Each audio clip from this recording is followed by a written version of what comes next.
প্রাইমারিতে নৃত্য ও সঙ্গীত শিক্ষক নিয়োগ দেওয়া হচ্ছে। আপনি কি বাংলাদেশের কোথাও কোনো রাস্তায় কোনো প্রতিষ্ঠানের সামনে কোনো প্রতিষ্ঠানের শিক্ষার্থী কিংবা অভিভাবকদেরকে দেখেছেন মানববন্ধন করতে, বিক্ষোভ মিছিল করতে বা দাবি পেশ করতে যে প্রাইমারিতে সঙ্গীত এবং নৃত্য শিক্ষক নিয়োগ দেওয়া হোক?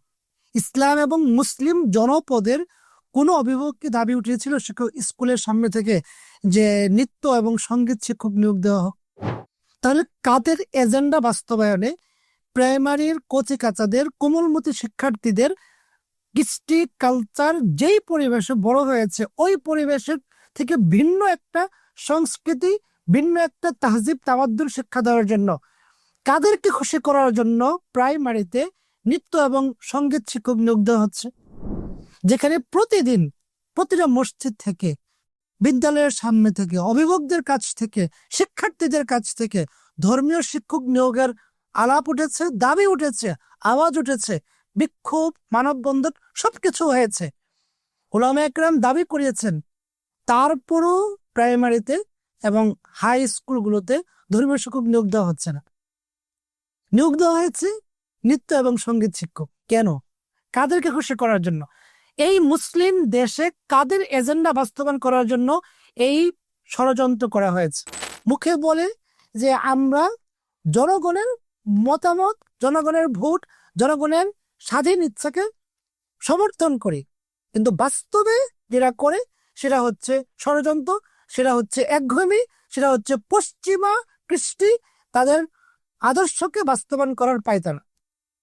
তা না হলে বাংলাদেশের জনসাধারণ যারা আছে তাদের স্বাধীন মতামত কি নৃত্য এবং সঙ্গীত শিক্ষক নিয়োগের পক্ষে? আপনি যদি মতামত নেন, ভোটাভুটি নেন, তাহলে দেখবেন যে বাংলাদেশের এখনো 70-80% মানুষ প্রাইমারিতে ধর্মীয় শিক্ষক চায়, নৃত্য এবং সঙ্গীত শিক্ষক চায় না।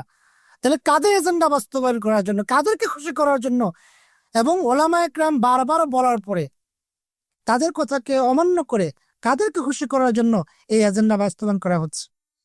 আমরা সরকারের কাছে এবং শিক্ষা মন্ত্রণালয় সহ এই মন্ত্রণালয়ের সাথে যারা জড়িত তাদের কাছে আমরা এটার জোর আবেদন জানাচ্ছি যে প্রাইমারিতে সঙ্গীত এবং নৃত্য শিক্ষক নিয়োগ না দিয়ে ধর্মীয় শিক্ষক নিয়োগ দেওয়া হোক। ধর্মশিক্ষা মানে কি? বাচ্চাদেরকে কি শেখানো হয়? নীতি, নৈতিকতা, আদর্শ এবং আদর্শ রাষ্ট্রবিধির মানে যে ইথিক্স দরকার, যে ম্যানার্স দরকার, ওগুলো শেখানো হয়। তাহলে কেন ধর্মীয় শিক্ষক নিয়োগ না দিয়ে নৃত্য এবং সঙ্গীত শিক্ষক নিয়োগ দেওয়া হচ্ছে? আমরা জোর প্রতিবাদ জানাই আত্মরাসের পক্ষ থেকে এবং আমরা দাবি করি যে প্রাইমারিতে ধর্মীয় শিক্ষক নিয়োগকে বাধ্যতামূলক করা হোক, নিয়োগ দেওয়া হোক। তাহলে আমাদের দেশ বাঁচবে, দেশের স্বাধীনতা বাঁচবে, দেশের সার্বভৌমত্ব টিকে থাকবে। আত্মরাস, ঐতিহ্যের খোঁজে।